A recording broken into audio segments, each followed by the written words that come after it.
Now, somebody could look this up, I'm sure, you can Google it pretty quick, but I think the quadratic formula has been around for more than a couple thousand years.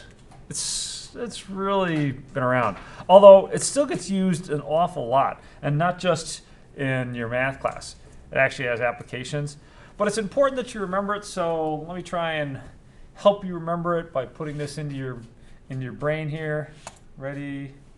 Quadratic formula's negative b plus or minus the square root of 3 squared minus 4ac all over 2a.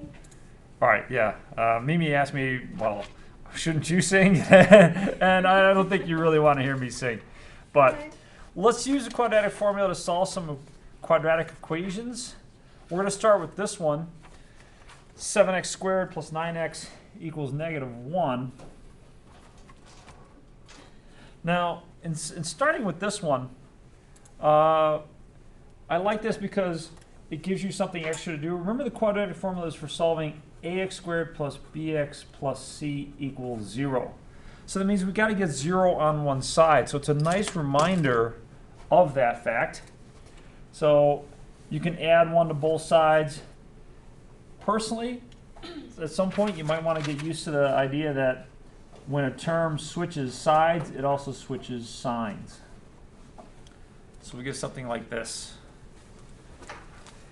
Now, I know in my videos I strongly suggested that you write the quadratic formula with kind of like open parentheses, negative of b plus or minus the square root of b squared minus 4 times a times c all over 2 times a. That's most important when you have some negative values for b and c, particularly b.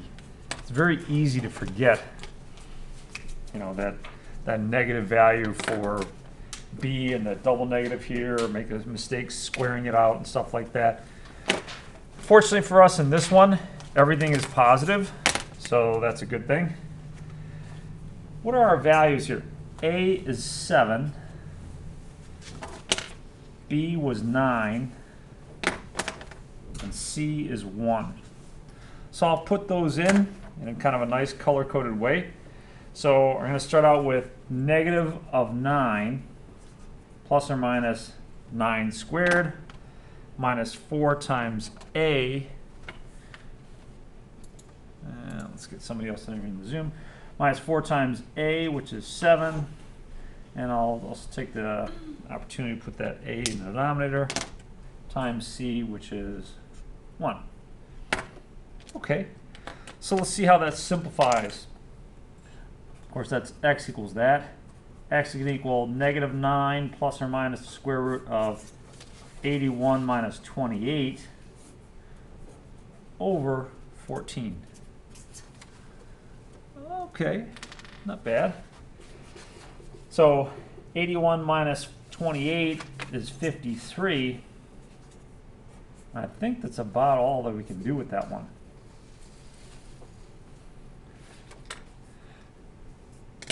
So kind of a good one. Now, what you're going to have to get used to with some of these other problems is working with this radical. And it's actually what happens under this radical that determines a lot about the nature of your solutions. So let me take this polynomial here.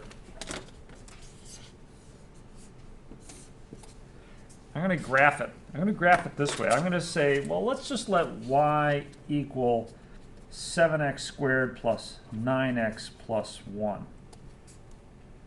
And then finding the roots of this, finding the x-intercepts, where it crosses the x-axis, that's the same as solving this quadratic equation.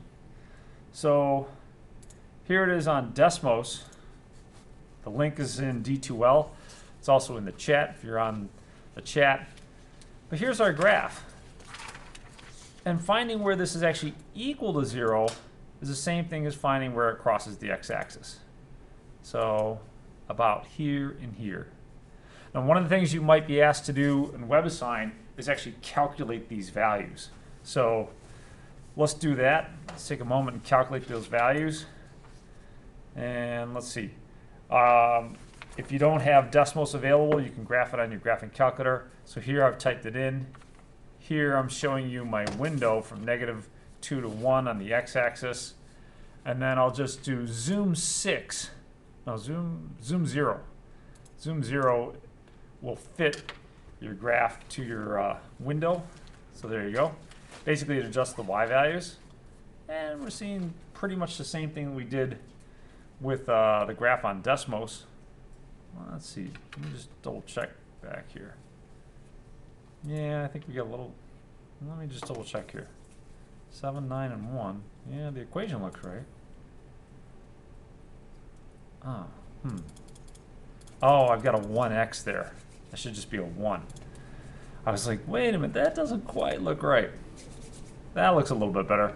So my x-intercept is there.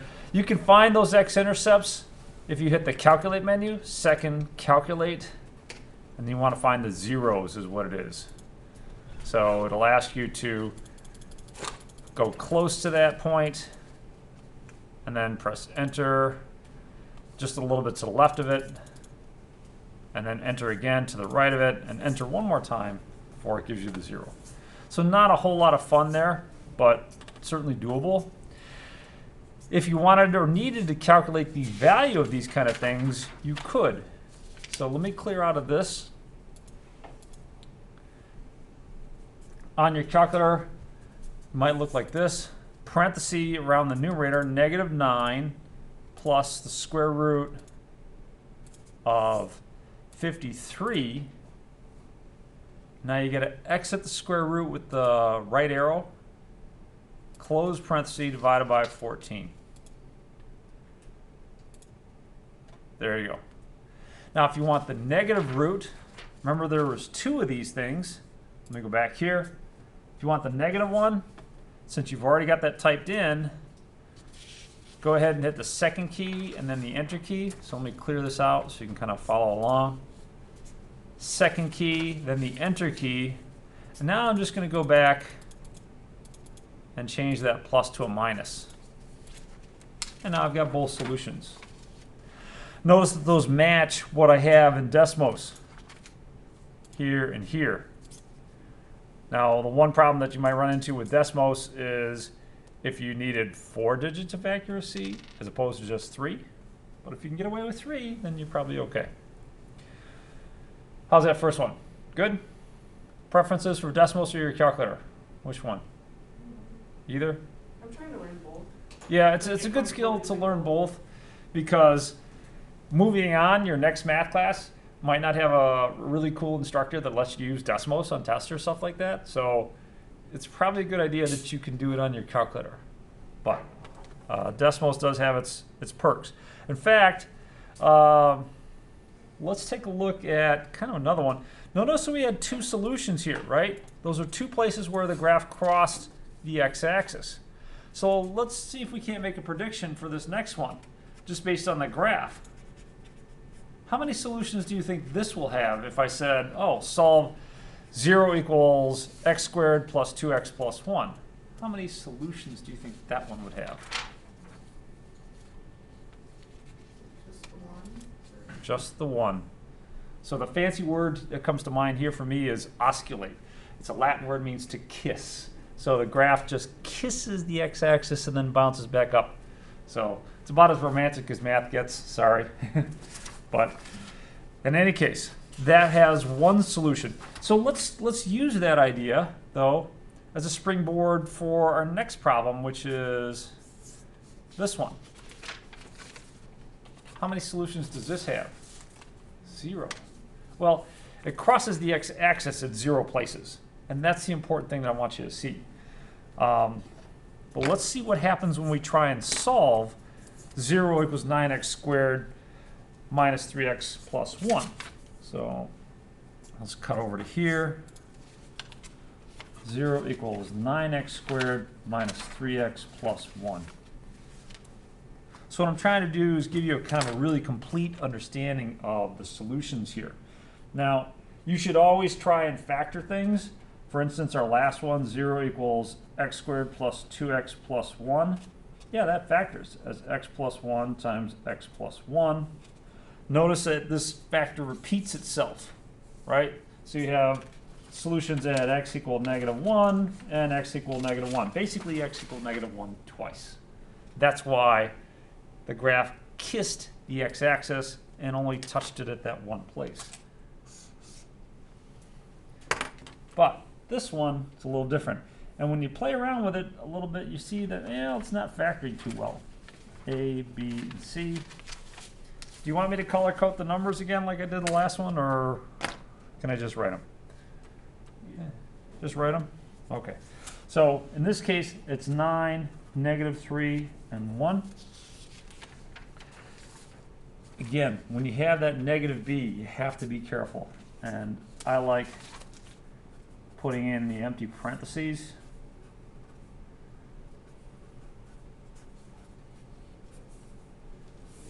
My big pet peeve on these things is that when people draw this line, they only draw it under the root. That's not true. It's underneath this term out in front as well. So try and make sure that you get that. Let's fill in our values. Negative of -3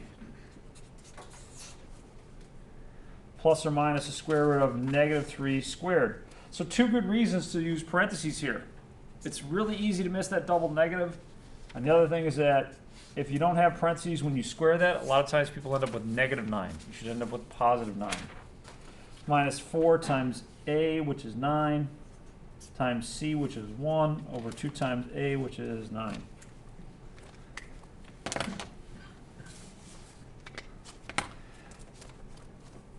So that double negative becomes a 3, plus or minus the square root of 9 minus 36 over 18, which is 3 plus or minus the square root of negative 27 over 18. Here's where the wishful thinking part comes in.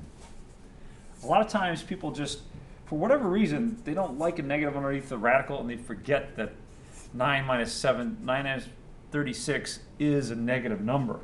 So, whoops. Now, we can actually work with this. It's no longer just going to be not a real number. We can actually work with that. You remember how we're going to work with that? I know you're just coming off spring break. Well, what can I put in one of these radicals? -1. Yeah, thank you. Here and at home. Well done. That -1. Now out in front, the largest perfect square that goes into there is a 9, leaving behind a 3. So let's take all these square roots. That's 3 plus or minus 3i square roots of 3 over 18.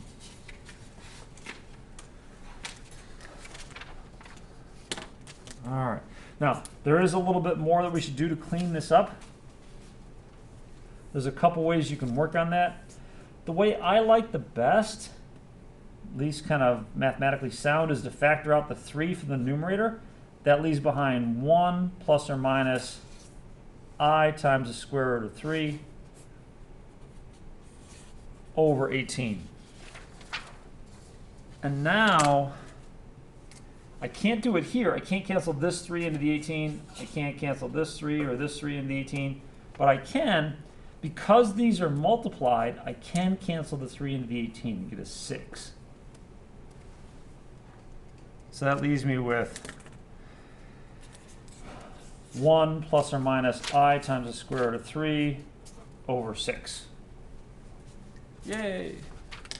Now, if the book is asking you, or WebAssign is asking you to write it as a number in this form, a plus bi, or a minus bi, then you'd write it as 1/6 plus or minus square root of 3 over 6 times I. That'd be a fair way to write that. Either one is acceptable. And if you get to here, my inner child is going to be doing somersaults. I'll be really, really happy.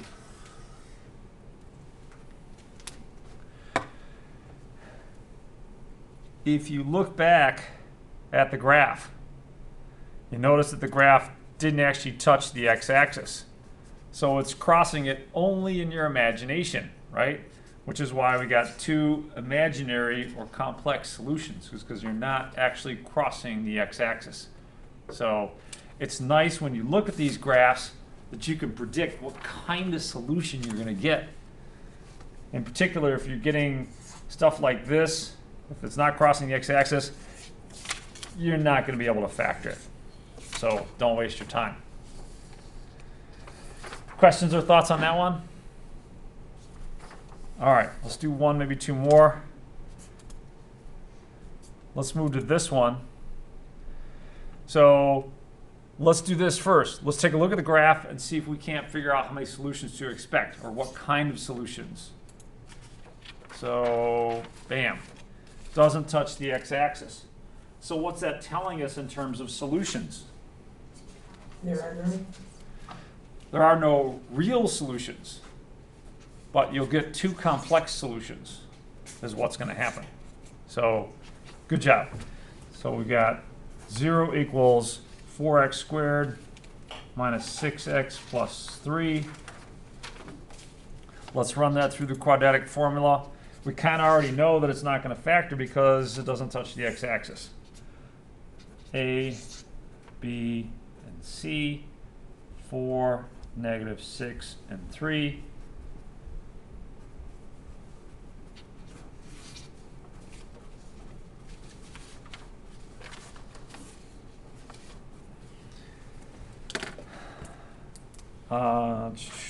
So let's put in some numbers. Negative of negative 6 plus or minus negative 6 squared minus 4 times 4 times 3 over 2 times 4. I should end up with a negative number underneath the radical. This expression underneath the radical, that b squared minus 4ac, is called the discriminant. And the sign of that really tells you a lot about the nature of your solutions. 6 plus or minus the square root of 36 minus 48 over 8, which is 6 plus or minus the square root of negative 12 over 8. So once again, a complex solution. Can someone tell me how to break up the square root of negative 12? What should I put where? Is it 4, negative 1, and 3? Awesome. Well done. Thank you so much. 4, negative 1, and 3. So that reduces to 6 plus or minus 2i square root of 3 over 8. Kind of like... Factor out a 2? Yeah, well done, Summer. That's perfect. We're going to factor out a 2 here. So 2, and that's going to leave behind a 3 plus or minus I times the square root of 3. If you're unconvinced of this, saying, wait a minute, that doesn't look right, you can check it by distributing.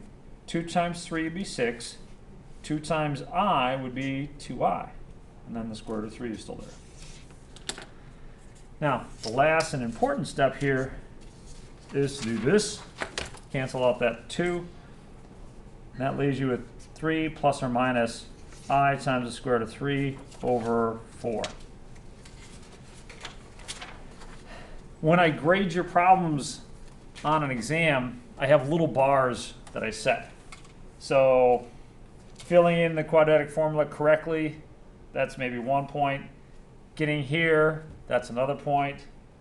Getting here, maybe 2 points. And then here, another point or 2. All right, canceling that out. So, you know, the farther you get along this path, the more points you're going to end up with. Ultimately, I want this as a solution. Now, there is another path to get there that you might find a little bit more user-friendly. As a teacher and as a mathematician, you know, I kind of like you to be able to factor out something and cancel. But from a practical point of view, it might be better for you if you did this. You write 6 over 8 plus or minus 2i squared root of 3 over 8. And kind of like up here, these terms are multiplied, so you can cancel. And this is just a regular fraction, so you can cancel. So you end up with 3/4 plus or minus, well, 2 cancels in there 4 times, I squared to 3 over 4. So that's completely equivalent to what you have up here. And maybe it's a safer way to do that little bit at the end there. So it's up to you what you prefer.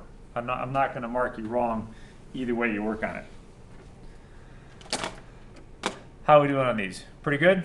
Ready to try these on your own? Yep. All right. Go get them.